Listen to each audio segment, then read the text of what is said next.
Julian Sayin's Heisman case isn't built on one moment, it's built on being elite every single week.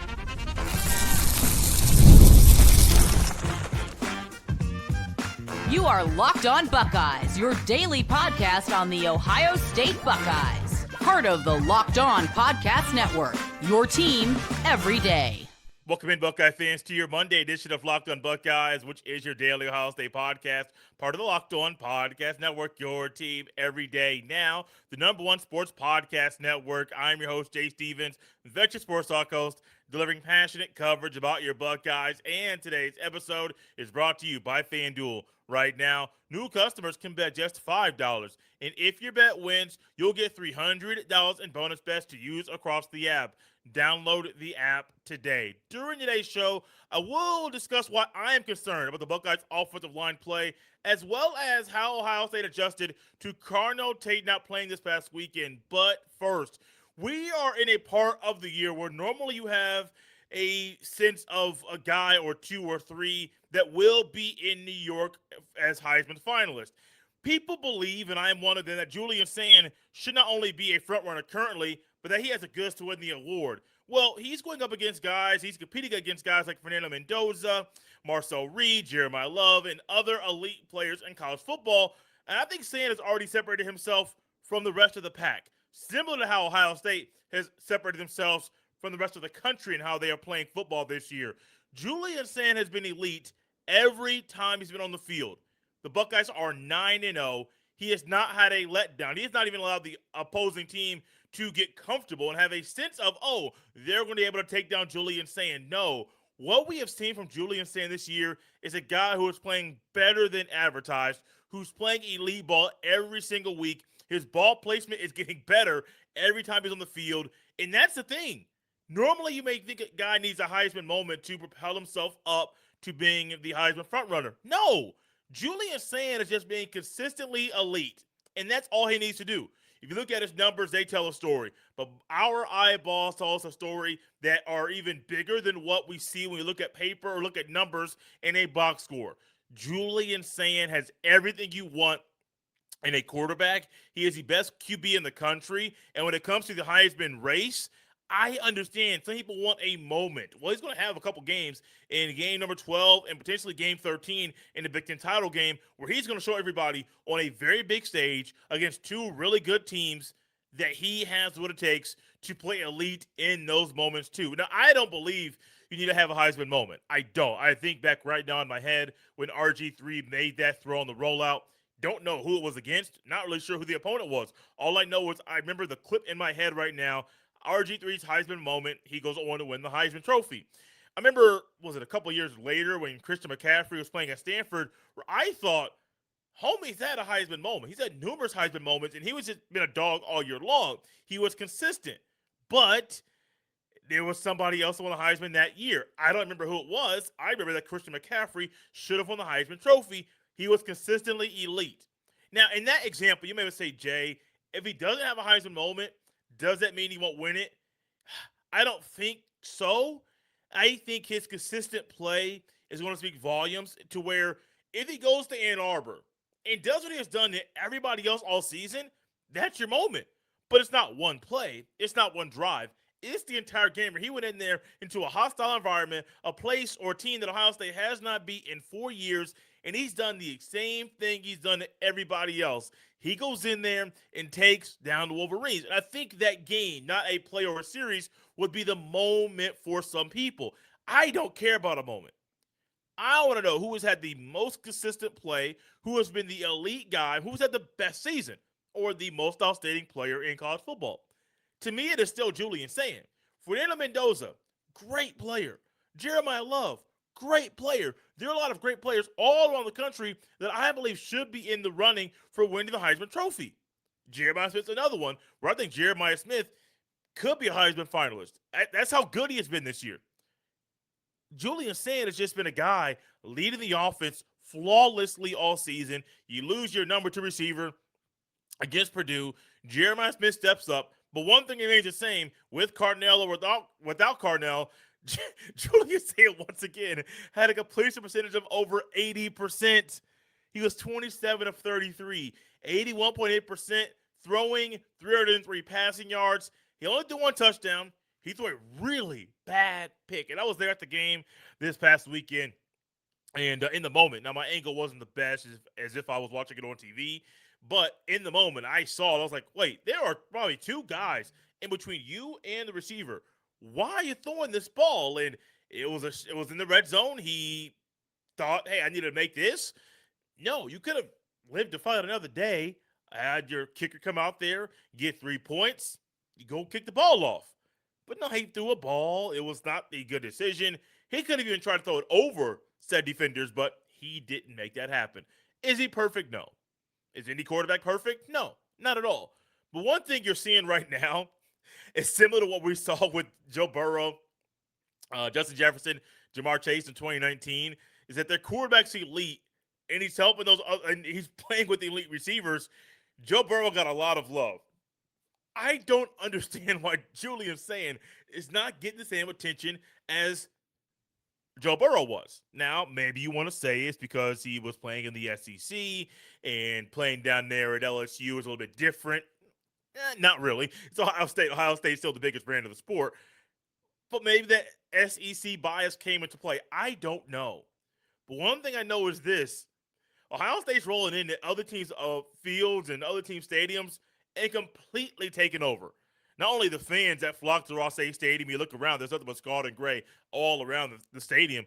But also, Ohio State went in there. You didn't have one of your starters on the offensive line. You didn't have your one starter and receiver. And what do you find? That Julian Sayin doesn't miss a beat. No, he didn't miss a beat. And to me, if I'm a coach, Coach Skipper, UCLA's interim head coach, I'd be nervous. Because what do you do to try to slow this man down? A man that I do believe should be the Heisman frontrunner, not even if you look at a sports book like FanDuel, simply just using your own eyeballs and analyzing the football that you see every single Saturday. It is clear that Julian Sayin is the best player in the sport, and he's been outstanding.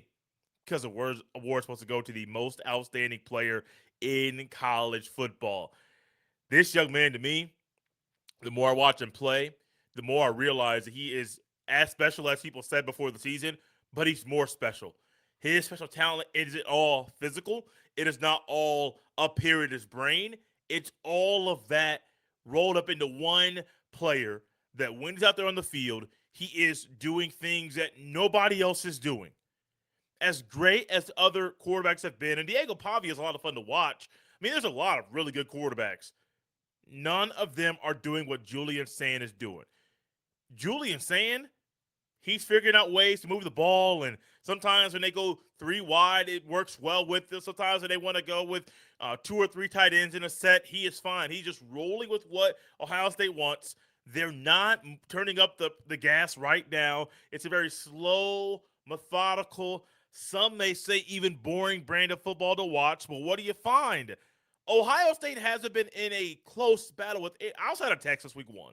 Outside of Texas, and that was a late touchdown that Arch Manning threw. That was late in the game. But even then, that was a 7-point win. Ohio State won the game. You not take down the number 1 team in the country. I don't think the margin of victory is that big of a deal in that game. What is it? You won the game. And one thing I think is very big right now with Julian Sayin is that he is consistently elite. He is not elite week 8, week 9, but that was after not being elite in games 5, 6, and 7. No. This young man is consistently elite. He needs to be rewarded for his consistency on the football field. One thing that had been consistent up until the game against Purdue was Cardinal Tate playing football in a Buckeye uniform on a college football Saturday. Unfortunately, he did not play this past week, and the Buckeyes did some interesting things to overcome his absence. This episode is brought to you by Wayfair. The holiday season is right around the corner, and that means it's time to get your home ready. Whether you need more seating for guests, cozy new linens, or fun serveware for holiday hosting, Wayfair's Black Friday sale is here to help you make your space shine. And the best part, You don't have to wait. Wayfair's Black Friday deals are happening all month long with up to 70% off everything from sofas to spatulas. I recently upgraded our dining chairs from Wayfair and it completely transformed the kitchen. I couldn't believe how fast everything shipped just in time for the holidays. If you've ever hosted family for the holidays, you know how much difference a few new touches can make. Wayfair makes that easy. Don't miss out on Black Friday deals. Head to wayfair.com now to shop Wayfair's Black Friday sale for up to 70% off. That's WAYFAR.com. Sale ends December 7th.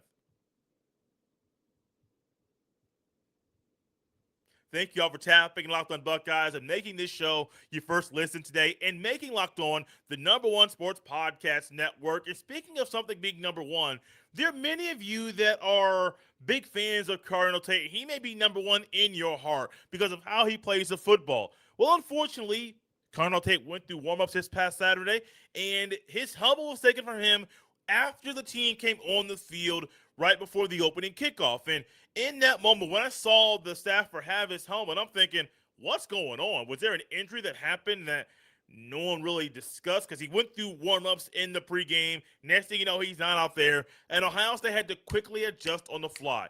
And I think what they did is something that was very smart. Not only getting younger guys involved, but also doing some things that you're going to need to do down the road. You might need to use a full house backfield against a team down the road when you have two tight ends that are flanked on either side of Julian Sayin in a pistol formation with Bo Jackson behind him. You may need guys like that in formations like that to make sure this ball keeps moving down the field. But also, you got to see Brandon Inniss split out wide. You got to see Mylan Graham out there and get a ball thrown his way on third down on the very first drive of the game. You got to see younger guys and different players play in different spots, which is key. But there is no replacing Cardinal Tate at all. There isn't. Not with this team, not with another team. What he brings to the table, the fact that you can have two elite receivers on either side of the offense is, and if you put them on the same side, it's an even bigger nightmare for the defense. So there is no replacing him. But it's always good to get some younger guys more reps. I think Saturday, was very big for the tight ends. Because when you go normally 3 wide, and then all of a sudden you're going 12 personnel, sometimes 13 personnel, I think those are things that Ryan Day is doing right now to put more stuff on tape. I don't know if they'll ever need to use a full house backfield in a crucial moment. I have no idea. But one thing you know is if something works against Purdue, or if it doesn't work against Purdue, you can tweak the thing that doesn't work. You can refine the thing that works to make it even better. And I think I like the mindset the hardline utilized. It was once again, it's in the first time where Ohio State substituted a lot of guys. You got to see Gabe Van Sickle out there because Josh Padilla didn't play, didn't make the trip to West Lafayette. So you got to see some different guys there. Ethan Onyanwa got on the field as well. So I think this was a time for Ohio State to experiment a little bit more than they were originally going to. But also you were able to see what guys are made of. It's Big Ten play. A lot of those guys that I just mentioned are backups. What do you have? Do you have the goods to play consistently? Do you have the goods to come out here and step up in a big moment? Do you? I think Mylan Graham is one where he dropped the ball, hit both of his hands on third down on the very first drive. I believe it resulted in an Ohio State punt. I don't believe they went for it on fourth. But in that moment, that drop could have gotten to Mylan Graham's head and could have got him to get down on himself. No, but his morale stayed high. He actually caught a pass, I believe, on third down in the second half of the game in the same area where he dropped the pass in the first quarter. And so that part of the growth of Mylan Graham is, hey, you're getting out here at a bigger moment. We need you to step up. It's a drop. Man, the coaches aren't going away from you, nor should you go away from yourself. Believe in your skills and let everything else fall where it's going to fall. Now, for Cardinal Tate's absence, that was one where I was literally a little bit confused. Let's dive into my thoughts, because I'm sitting there. My wife and I went to the game. We try to go to one game a year, and we happen to get seats. They're pretty good. Probably some of the better seats we've had when we watched Ohio State play. Well, I noticed when Ohio State's coming out of the tunnel to come on the field, I see a helmet, and it looks like Cardinal Tate's helmet. I kind of memorized helmets and things like that, try to ID guys when they're out there on the field. But I saw the helmet look like his was full of Buckeye leaves. I was like, huh, interesting, because I didn't think Cardinal Tate wasn't going to play because Homie just went through warmups. Look to my left, Cardinal Tate's there. There's no helmet. So I thought the helmet was Cardinal Tate's. I wasn't sure. I look to my left. I see Cardinal Tate with no helmet. I put two and two together. First drive of the game, I look out there. I see Brendan Inniss split out wide to the left. Jeremiah Smith split out wide to the right. Two tight ends, one running back, two receivers. Node 17. And I'm starting to figure out, is it something that is maybe he's going to miss a series, then he's going to go back out there. It didn't look like he had a concussion based off the way he was walking and talking, so I didn't think he was in concussion protocol. Then Ryan Day said after the game he felt something there during warm-ups, and it was more of a precautionary measure. Maybe it was Ryan Day's way to load manage, and I'm not a fan of load management at all, but we have seen Ryan Day, not just this year, sit guys out if they are trying to recover from an injury, and it's a game where you can win without them. You say, oh, in an emergency, we're going to play him, but if not, we're going to sit him out. Lorenzo Styles Jr. happened to him earlier this year. He dressed, he was ready to go, but he was only going to play in an emergency. And so this is no new Ryan Day thing. I think Cardinal Tate would have played if the Ohio State needed him to, but it's Purdue. They're not good. Purdue put the fight out the entire time. They played very, very hard. They didn't back down. They played to the final whistle. They did the things that Barry Odom wanted them to do. And you knew that even in that case, Ohio State, if they wanted to go faster, they probably could have scored 50 points. It would have been nothing Purdue could have done to stop them. I'm not trying to just be an Ohio State guy and being realistic. When you watch this team play this past Saturday, and I haven't gone back to watch a TV copy yet to see if it confirms what I saw when I was there, there at the game. But if you're there at the game, you may think, man, this is kind of boring. I mean, because that game, it was a 34-10 win, a comfortable win. You cruise to a 24-point win on the road in a Big Ten game. All those phrases people say, but man, go faster. This is at some point, y'all. Somebody talk to me. If you have been to multiple Ohio State games this year, let me know. Is it normally a boring football to watch? Now, I think the game would have been more electric. Just being honest with you, Bo Jackson had a 75-yard touchdown run on the very first play from scrimmage. It got called back because of a block in the back call on Jeremiah Smith. In the moment, I was not sure. I saw the right hand of Jeremiah Smith on the back of the DB. I wasn't sure where the left hand was, but no, it was clear. Both hands on the back of the DB, getting him out the way. Bo Jackson went down the sidelines, touchdown, great, got called back. And so I truly wonder if that would have worked, if the play calling and personnel would have been a little bit different, because you're already getting the ground game going early in the game. Also, I think it was kind of fitting.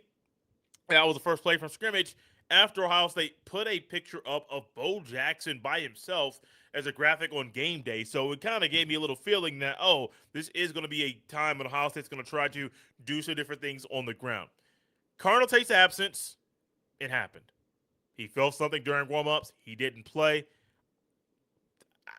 I heard that the Big Ten Network didn't even acknowledge that he wasn't on the field until the end of the first quarter. Not sure how that happens, because when you look out there and you see, simply if you see Brandon Inniss split out wide, and Jeremiah still split out wide on the other side, you know that's not normal, because you've done your homework and you realize, well, normally if it's two receivers, it's Smith and Tate, not Smith and Inniss. And it's not a knock against Inniss, just Tate is better.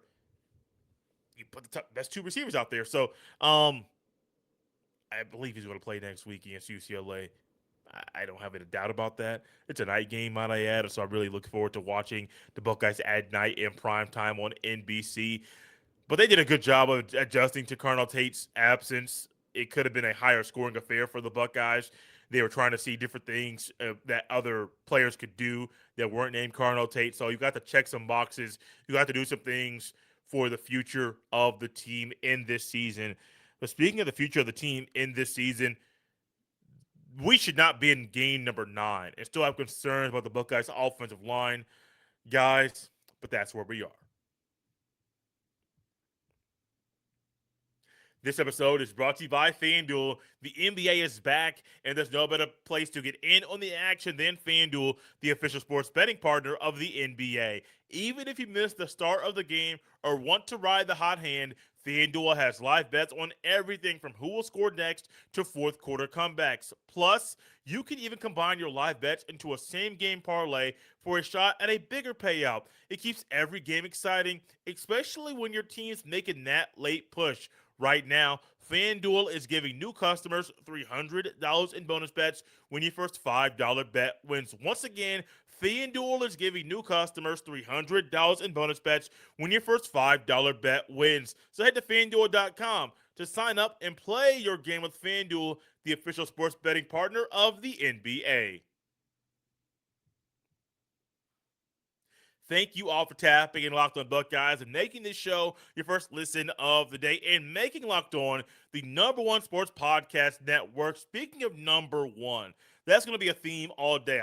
Heisman, number one, goes to Julian Sayin. Cardinal Tate might be number one in somebody's heart. And by this point in time, you should know that Ohio State should have one starting five on the offensive line. They have one starting five, but is it the right starting five? Because once again, the one position that has been an issue all season long was an issue once again against the Purdue Boilermakers. And you may say, Jay, Purdue doesn't have talent. They do have talent, just not Ohio State's talent. You may say, Jay, they're going on the road, and you may think it's okay to be occasionally making a mistake. You're Ohio State. Some of these mistakes we saw on Saturday should not be happening, especially in game number 9. And I'm not going to try to sugarcoat it. Right guard's been an issue. Tegra Shabola has been showing improvement at times, but it seems like he takes steps backwards. And there were 3 times, I believe, in one quarter, I audibly out loud in the stadium, Tegra, not again. And I wasn't the only one saying it. There was a guy to my left that had glasses on, had a white Jeremiah Smith jersey on, that ended up making a comment as well about Tegra Shabola and some of the issues that he had. Also, shout out, I saw somebody there at the game. I want to go say this before I go any further. I saw a listener or a viewer of the Locked On Buckeyes at the game. Kind of got me in a moment where I thought I heard something, but I wasn't really sure what I heard. So I went back to him and talked. Just said, "Oh yeah, I'm the host of the show. Nice meeting you." And they were in line to get the concession stand. Don't know the young man's name, but hey, my man, it was nice meeting you there at the game. But one thing that I think when it comes to Ohio State's offensive line is you should not be experimenting this late in the season to figure out who the right 5 are. No. That shouldn't be happening. And I wonder if Josh Padilla was healthy and if he made the trip and if he was able to play, I wonder if Padilla would have got more snaps than Tegra Shabola. Because I think Padilla might be a guy that is the answer. But this late in the season, do you want to change starters? Or do you want to rotate? Because I'm very big on mental states. And sometimes guys, when they are starting to rotate again, they lose their mentals. But we saw Tegra a year ago go from being a starter to rotating, and his play got better. So I don't know if Tegra can go a full game. And that's just me. I think he can be good in spurts, but for a full 60-minute football game, we have seen Tegra make some boneheaded decisions. One of them, I believe he missed a block on a screen pass. I think he missed a block when he was pulling. Hit the guy, just kind of whiffed. He kind of tried to recover on a blitzer to the left. Didn't really fully block him. Didn't get in great position. He hit, kind of whiffed again. The guy goes in and goes to Julian Sayin. And so those are just a few of the moments where you think about, if this guy is the one lone issue, is there a solution? Also, shout out to Ian Moore. One, there is a solution. But shout out to Ian Moore getting a start this past weekend because Phillip Daniels did not go. Nice seeing a guy from Indiana be in Indiana and play the football game. So hats off to him for getting that start and playing pretty good. Pretty good in the role that he isn't normally in. I think you might see Ohio State start rotating when Padilla comes back. I'm not sure if it's going to be against UCLA or against Rutgers, but I think you might see them starting to rotate because that position could be a problem against Michigan. It's not because you're not more talented than Michigan. I believe that Ohio State's more talented than Michigan. Justice Haynes, you may want to say position by position. Ohio State's a better quarterback. Michigan probably has a better running back. I'm not going to sit up here and lie to you and say Justice Haynes is better than Bo Jackson. When will he be back? I'm not sure. But Jordan Marshall, is he better than Bo Jackson? I don't know. I don't know. I know how Michigan runs their offense. I know how Ohio State runs their offense. So that may give you a little bit a picture of like if Bo Jackson got these amount of touches, how good could he be? Probably pretty good. Probably really good to be honest with you. This isn't a time to experiment with the offensive line. I know the game was an experiment game because you could experiment and really probably should have scored 40 plus points, but you didn't. But they got to work fast. It's too late in the year to be trying to pick up the pieces for a unit that needs reps to build chemistry. Similar to how a quarterback and a receiver build chemistry over time and through reps and throwing passes back and forth. Offensive linemen, you need game reps, not just practice reps. You need game reps to build chemistry because when a team is rolling out there and they see a new guy out there, they're going to try to go at him over and over and over again. It's similar to when a team puts a new corner out there, especially when it's a true freshman and Devin Sanchez, they're going to try to attack him because you're a novice. You're not used to this. So we're going to try to attack you and to see what you're made of. I think there's going to be a game where that right guard potentially comes either a problem, not saying they can't overcome it, but a bigger problem than it already is, or here's a positive, it becomes a spot where Ohio State figures out a formula that works, raises the floor of that position, and makes everything flow very, very well. Because right now, the floor of that position is not where it was, I think, a couple weeks ago. It's going down. And I don't know if it's just Tegra's not mentally there or if it's not athletic enough to play. I truly don't know. I just know that he's not getting the job done. Sorry for the skipping on the CD there. He is not getting the job done. He's not. We're talking on a Monday. You have all week to figure out who the backup is. Is it Gabe Van Sickle? Cool. Is it Josh Padilla? Okay. Is it maybe moving Ian Moore to guard? I don't know. I don't think you're going to move Austin Serveld back to guard, even though I believe that would be the right decision to put Ethan Onyanwa at left tackle. Not this late this season. Absolutely not. So I think the best option would be if you could just pick the guys that are there to be right guard, it's Austin Serveld. But you don't have a left tackle that's a guy that can quickly jump in and do the thing, then you get what you got. And I don't know if you want to swap. Like, you're not going to move Luke Montgomery to left tackle to move no, because you will still keep Tegra there. There are options on the starting among the starters that could be right guard, but there's no one to replace either left guard or left tackle to make that side still the strong side.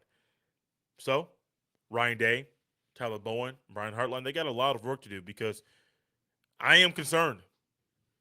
They're still winning comfortably, and there's no issue at all with that. But when you go up against teams like Michigan, Indiana, and whoever you play in the playoff, they're going to try to attack the weak spot of the Buckeyes offensive line like they're supposed to do. They're not doing anything they're not supposed to do. You're supposed to attack the opponent's weakest area. And on the offensive line, the weak area is right guard. So for Ryan Day and all these other coaches, you got some work to do. You got to figure it out. Because if this play continues, it could be bad news bears for the Buckeyes down the road. Thank you for making Locked On Buckeyes your first listen today. For your second listen, check out Locked On Big Ten, because Craig Sheeman breaks down the most exciting conference in college sports, from the rivalry to the championships and every game in between. Find Locked On Big Ten on YouTube or wherever you listen to podcasts. Part of the Locked On Podcast Network, your team every day. You can follow me on any social media platform at jstevens07. Send every email to jstevens317@gmail.com. This has been Locked On Buckeyes on a Monday. We'll see you next time.